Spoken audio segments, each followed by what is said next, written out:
Run. That single word, written in my mother's trembling handwriting and taped to the cardboard box sitting on my front porch, stopped me halfway up the steps.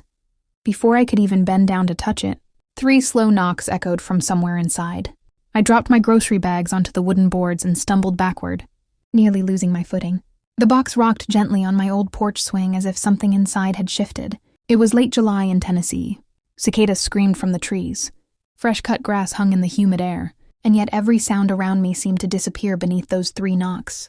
The box had not been there when I left for church that morning. I knew that much.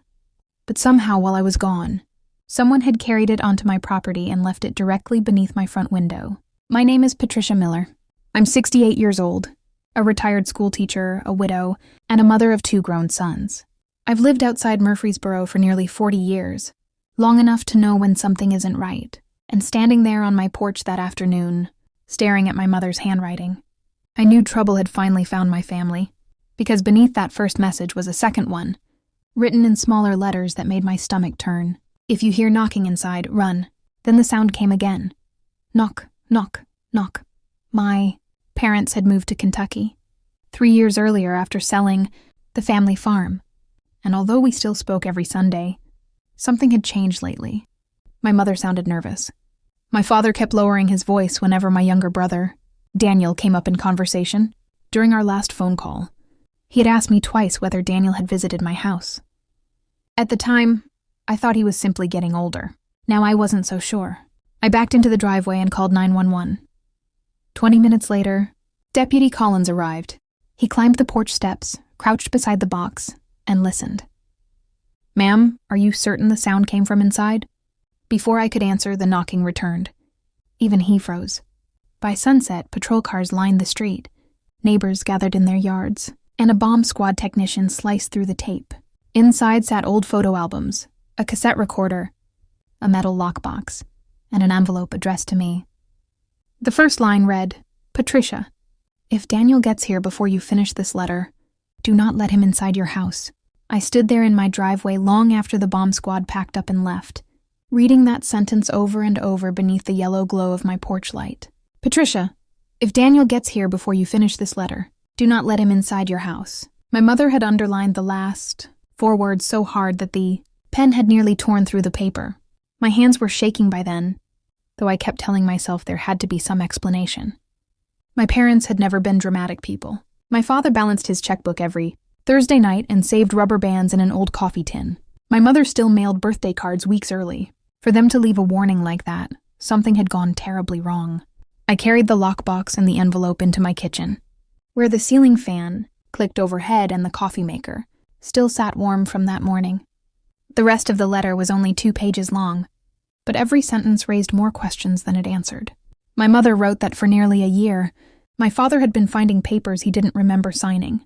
There were bank withdrawals they couldn't explain, insurance forms they had never seen, and notices from the county office that mentioned loans against the farm they had sold. At first, my father blamed his memory. Then he started making copies of everything and hiding them where Daniel couldn't find them. The words that struck me hardest came near the end of the 2nd page. "Your father says someone has been lying to us for months, and he believes Daniel knows more than he admits."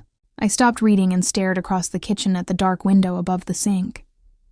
Daniel was my younger brother. We had grown up chasing fireflies in the same yard and sitting beside each other every Sunday at church. The thought of him frightening our parents simply did not fit with the man I thought I knew. Still, something about the letter felt painfully real. I picked up my phone and called my parents' house in Kentucky. No answer. I tried again 10 minutes later. Nothing. Then, against my better judgment, I called Daniel. He answered almost immediately. "Patricia? Everything okay?" His voice sounded calm, but there was something underneath it that I couldn't quite place. "Have you talked to Mom and Dad today?" I asked. There was a pause. "Not since yesterday," he said. Then he cleared his throat and asked, "Why? What exactly did they leave you?" At that moment, I realized my brother already knew about the box. I didn't answer Daniel's question. For several seconds, neither of us said a word, and all I could hear was the old ceiling fan turning above my kitchen table. Then he let out a small laugh that sounded forced. "Mom and Dad have been confused lately," he said. "You know how things get at their age." I looked down at the letter in my hand. My parents were in their 70s, but confused was the last word I would have used to describe them. My father had managed the farm accounts for 40 years without making a mistake, and my mother could still remember the birthdays of every grandchild and cousin in the family. "I'll call you tomorrow," I said quietly, and before Daniel could answer, I hung up. The house suddenly felt too quiet. Rain had begun tapping against the kitchen windows, and somewhere outside, thunder rolled across the hills. I carried the metal lockbox to the table and finally opened it with the small key taped beneath my mother's envelope. Inside, I found stacks of bank statements held together with rubber bands, folders stuffed with insurance papers, and a black notebook that had belonged to my father. At the very bottom sat a county document folded into thirds. I opened it and felt my stomach drop. 6 months earlier, ownership of our family farm had been transferred entirely into Daniel's name. I read the paper twice, certain that I had misunderstood something. The farm had belonged to our family since my grandfather returned home from the war. My father used to say that land was not just property, it was memory. He would never have given it away without telling the rest of us. Yet there, beside the county seal, were signatures that appeared to belong to both of my parents. Something about them bothered me, though I couldn't immediately say why. I called my older sister Linda, who lived an hour away in Franklin. By the time she arrived, the rain was pounding against the roof, and the smell of coffee filled the kitchen. We spread the documents across the table and compared the signatures with old birthday, cards, and Christmas letters. It was Linda who spotted the difference. "Mama always puts a loop in the letter P," she whispered. She was right. Every card we found had the same small loop, except the signature on the deed. We sat in silence for several minutes before Linda reached for our father's notebook. Most of it contained dates and account numbers, but on the final page, written in shaky blue ink, were 8 words that changed everything. "If something happens to us, open storage unit 214. Neither Linda nor I slept that night. By 6 the next morning, we were driving north toward Kentucky with my father's notebook resting between us on the seat. The sky was gray and the roads were still wet from the storm. Every few miles, Linda would reread the address written beneath those words. "If something happens to us, open storage unit 214, as if hoping we had misunderstood. We reached the storage facility just outside Bowling Green a little after 10. It sat behind an old gas station on a county road lined with oak, trees, and faded billboards. The manager, a thin man named Harold, was sweeping rainwater away from the office door when we showed him my father's notebook. The moment he recognized my parents' names, his expression changed. "I've been expecting somebody," he said quietly. He invited us inside, where an old coffee maker hummed beside a stack of newspapers. Harold explained that my father had rented the unit almost a year earlier and visited it regularly, always alone. But his last visit, 6 weeks before, had been different. He had seemed nervous, glancing toward the parking lot every few minutes. Before leaving, he had asked Harold a strange question, whether anyone had come looking for him or his wife. My heart sank. Harold unlocked Unit 214 and stepped aside. At first glance, it looked ordinary enough. There were Christmas decorations, fishing poles, old tools, and several cardboard boxes marked kitchen and attic. Then Linda spotted a leather folder tucked beneath an old quilt. Inside were copies of bank records, property documents, and letters from attorneys we had never heard of. But what caught my attention were 3 cassette tapes stacked neatly at the bottom. My father had labeled them in black marker, January, March, and If Anything Happens. Harold still owned an old cassette player. So we carried the tapes back to his office and pressed play. The first recording sounded harmless, my parents, talking over breakfast while a weather report played in the background. The second was different. Daniel's voice filled the room. "Dad, just sign here," he said.